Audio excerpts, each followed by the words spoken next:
اعوذ باللہ من الشیطان الرجیم بسم اللہ الرحمن الرحیم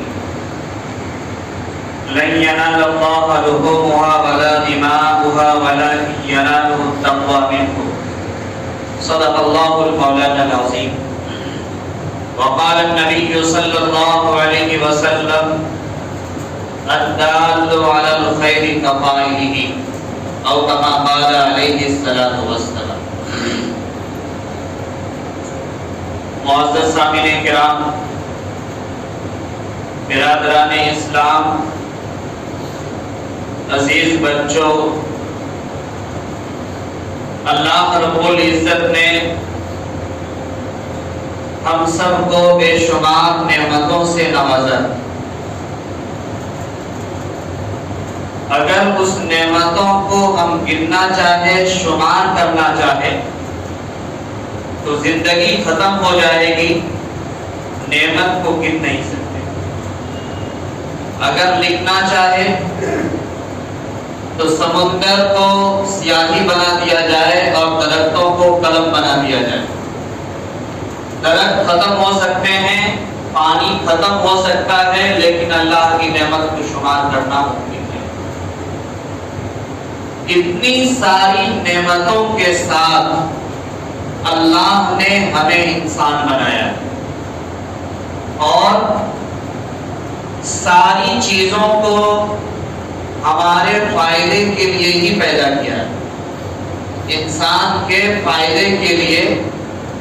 آسمان سے لے کر زمین تک کائنات کے ذرے ذرے کو اللہ رب العزت نے پیدا کیا۔ جب اللہ کا ہم پر اتنا بڑا احسان ہے تو ہم سب کی یہ ذمہ داری بنتی ہے کہ ہم اللہ کا ہمیشہ شکریہ ادا کریں۔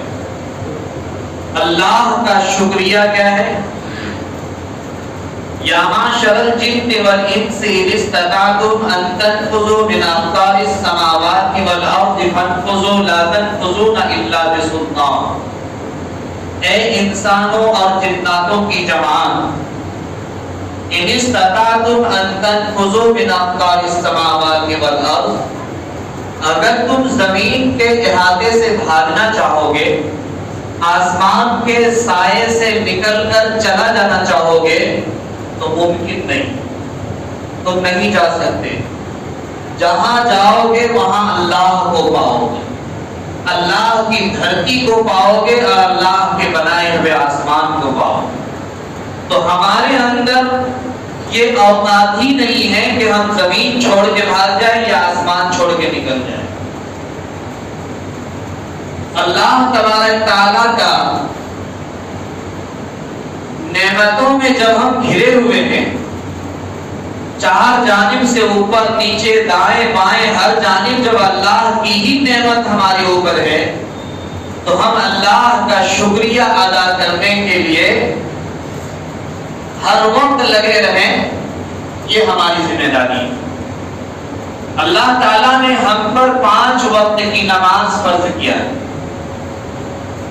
یہ 5 وقت کی نماز، جو 5 نماز کو ہم پر فرض کیا ہے، یہ ہماری ذمہ داری ہے،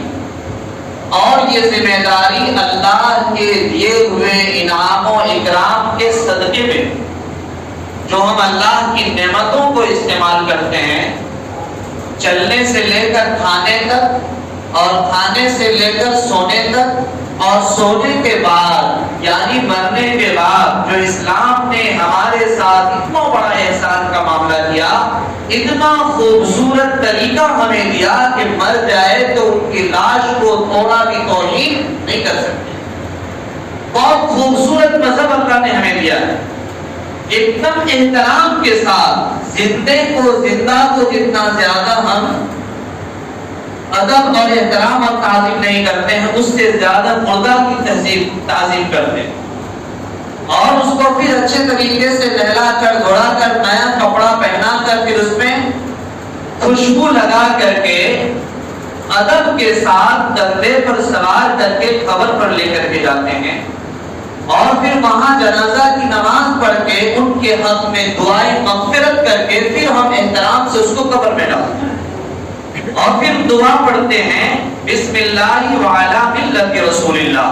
یہ دعا پڑھ کے اس کو قبر میں ڈال دیتے، اور پھر وہاں بھی ہمارے نبی جناب محمد رسول اللہ صلی اللہ علیہ وسلم نے فرمایا کہ قبر میں جب مٹی دے دیتے ہو تو دینے کے بعد جو ان کا قریبی رشتہ دار ہے وہ فوراً قبر چھوڑ کے نہ جائے، بلکہ وہاں رہے، ٹھہرے تھوڑی دیر، اور ٹھہر کر کے منکر نکیر یہ سوال جو ان کے ساتھ ہوگا، ان کے سوال کے جواب میں ثابت قدمی کے لیے، آسانی کے معاملہ کے لیے ان کے لیے دعا کیجیے، آپ ثابت قدمی کے لیے دعا کیجیے۔ حضرت ابو ہریرہ رضی اللہ تعالیٰ عنہ فرماتے ہیں کہ عبداللہ بن مسعود رضی اللہ تعالیٰ عنہ ہمارے پاس آئے، انہوں نے کہا کہ مجھے نبی کی کوئی روایت سنائی۔ تو حضرت ابو ہریرہ رضی اللہ تعالیٰ عنہ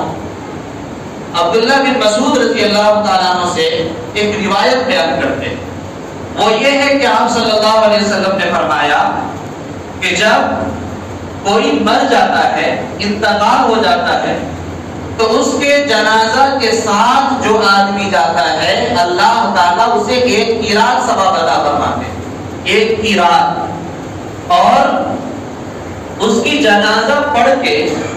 ان کی مٹی بھی دے دیتے ہیں، دعائیں مغفرت کر کے جب واپس آتے ہیں تو اللہ تعالیٰ اسے 2 قیراط ثواب عطا فرماتے ہیں، اور ایک قیراط لمبائی، چوڑائی، وزن اور اونچائی کے اعتبار سے احد پہاڑ کے برابر، اور احد پہاڑ یہ سب سے بڑا پہاڑ۔ تو حضرت عبداللہ بن مسعود رضی اللہ تعالیٰ عنہ کہنے لگے کہ ابو ہریرہ ہم سے بہت سارے قیراط چھوٹ گیا، ہم سے بہت سارے قیراط چھوٹ گیا،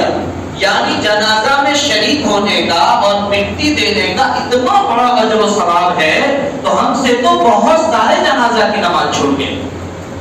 اور ہم بہت سارے جنازہ کی نماز پڑھ کے مٹی دیے بغیر واپس آ گئے۔ اب جب مجھے معلوم ہو گیا، آپ صلی اللہ علیہ وسلم کی روایت ہم تک پہنچ گئی، تو آج سے انشاءاللہ میں کوئی بھی موقع ضائع نہیں کروں گا، آج سے کوئی بھی موقع ضائع نہیں کروں گا، بلکہ ہر جنازہ میں شریک ہوں گا اور اس کو مٹی دے کر کے پھر واپس آؤں گا۔ تو یہ نصیحت آپ صلی اللہ علیہ وسلم کی حضرت ابو ہریرہ رضی اللہ تعالیٰ عنہ کو اور ان کے نام امت مسلمہ کی۔ تو ہمارے لیے اللہ تبارک تعالیٰ نے کوئی بھی موقع ایسا نہیں چھوڑا جس میں ہمیں ذلیل کیا جائے، رسوا کیا جائے۔ بہت محترم دین دیا ہے، اور اسی کا ایک پہلو ہمارا سماجک مسئلہ ہے۔ سماجک مسئلہ کیا ہے کہ آج آپ گاؤں میں جائیں، بستی میں جائیں، تو کہیں دیکھیں کہ مکان کے اوپر سے پانی ٹپک رہا ہے، اور وہ پانی کس پر گر رہا ہے؟ کوئی گاڑی لے کے جا رہا ہے تو اس کے سر پر گر رہا ہے، کوئی نمازی نماز کے لیے آ رہا ہے تو اس کے بدن پر ٹپک رہا ہے، کوئی نمازی گلی سے گزر رہا ہے تو اس کے پاؤں پر چھینٹا پڑ رہا ہے۔ ہمارا گھر بہت خوبصورت ہے، ٹائلس لگا ہوا ہے، اندر میں بہت خوبصورتی ہے، لیکن اندر تو صفائی ہے اور باہر دوسروں کے لیے غلاظت کو چھوڑ دے رہے۔ نہانا دھونا سب اندر ہوتا ہے، اور اس کی گندگی دوسروں کے لیے روڈ پر باہر ہے تاکہ آنے جانے والے کو تکلیف ہو۔ تو اندر خوبصورت اور باہر گندگی، یہ اسلام نہیں سکھاتا ہے۔ اسلام گندگی کو پسند نہیں کرتا، کیونکہ اسلام خوبصورت مذہب ہے، اور اسلام کے ماننے والے جتنے اندر صاف ستھرا پسند کرتا ہے اتنے باہر کو بھی پسند کرتا ہے۔ اسی لیے اللہ کے نبی صلی اللہ علیہ وسلم نے فرمایا الطہور شطر الایمان، کہ پاکی آدھا ایمان ہے، پاکی آدھا ایمان ہے۔ ابھی ہمارے سامنے قربانی کا معاملہ آنے والا ہے۔ بہت سارے لوگ خون بہاتے ہیں اور اس خون کو کتا کے لیے روڈ پر چھوڑ دیتے ہیں، ان کی چمڑا کو چھوڑ دیتے ہیں، بہت سارے گندگیوں کو چھوڑ دیتے ہیں، جس کی وجہ سے بدبو آتی ہے۔ لوگ راستے سے گزرنا پسند نہیں کرتے ہیں، لوگ گھر جانا پسند نہیں کرتے ہیں۔ اس لیے جتنا اندر اپنے گھر اور ذہن اور آنگن کو خوبصورت بناتے ہیں، پاک پوتر بناتے ہیں، اپنے باہر جو آپ کا دروازہ ہے اس کو آپ خوبصورت بنائیں، آپ کے بغل میں روڈ ہے، سڑکیں ہیں، اس کو بھی آپ پاک صاف رکھیں، تاکہ آنے جانے والے کو یہ نہ لگے کہ یہاں کوئی اچھا انسان اور اچھے کوالٹی کے لوگ نہیں رہتے، یہاں پڑھے لکھے لوگ نہیں رہتے، بلکہ بس ایسے ہی وہ لوگ رہتے ہیں جو گندگی کو پسند کرتے ہیں، اور گندگی سے بہت ساری بیماریاں جنم لیتی، گندگی سے بہت ساری بیماریاں جنم لیتی، اس لیے صفائی کو اپنی ذمہ داری سمجھیں، یہ ہماری ضرورت ہے، ہمارا حق ہے۔ دوسری بات، لن ینال اللہ لحومها ولا دماؤها ولکن ینالہ التقوی منکم، اللہ تعالیٰ نے قرآن کے اندر فرمایا ہے کہ تمہارا خون، تمہارا گوشت اور وَلَكِنْ يَنَالُهُ التَّقْوَى مِنْكُمْ، کہ تمہارا خون اور تمہارا گوشت ہمارے تک نہیں پہنچتا، جو ہم قربانی کرتے ہیں،